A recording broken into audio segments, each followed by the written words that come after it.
Meanwhile, Muslims and other Mindanaoans stayed overnight along Mendiola on the eve of the signing of the peace deal. The atmosphere was festive, as we hear from Elena Luna. A few meters away from the Kalayaan grounds, Mindanaoans gathered in Mendiola to witness a awaited chapter in their history.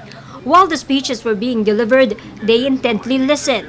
Malaking bagay siya kasi ito na yung matagal nating hinihintay na pagkilala. Ibig sabihin, ito na to, nabigyan na ng tuldok, naumpisahan na, although iniisip natin na mahabang proseso pa yung pagdadaanan, pero nandyan na, namarkahan na. Alhamdulillah, glory be to Allah. They have been here since Wednesday night, some coming from Mindanao to join the gathering of peace as one Bangsamoro.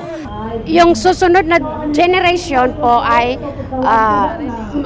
mamumuhay na po ng tahimik. Hindi tulad noon, ako po, sinasabi ko ang sarili ko, wala noong 1973, na bata po ako, hindi pa ako nag-grade 1, wala na kaming ginawa kundi magtakbo hanggang po ngayon. Kaya hanggang ngayon, maraming salamat po sa Presidente at sa Diyos dahil matatapos na po ang aming takot. Gusto ko po para matahimik na po kasi ang dami na pong nabubuhay sa buhay na po eh. Ang dami na yung gera dito, gera doon, lagi na po may gera. Gusto po dapat may kapayapaan na pong mangyari. They kept the festive spirit even after the signing of the comprehensive agreement on the Bangsamoro. Artists were doing drawings while Bajaus showcased their traditional Pangalay dance. When it was time for prayer, they knelt together. Around 6 p.m., Mindanao leaders joined them coming from Malacanang. ARMM Governor Mujib Hataman shares the comprehensive agreement on the Bangsamoro will pave the way for more investments in Mindanao, as seen in the signing of the framework agreement last October 2012.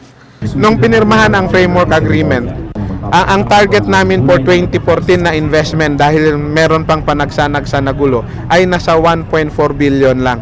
Pero sa first quarter pa lang ng 2014 nasa 1.5 billion na ang registered investment sa loob ng ARMM. Ito ay combination ng foreign pati yung local investment. Pero ang malaki rito yung mga foreign investment.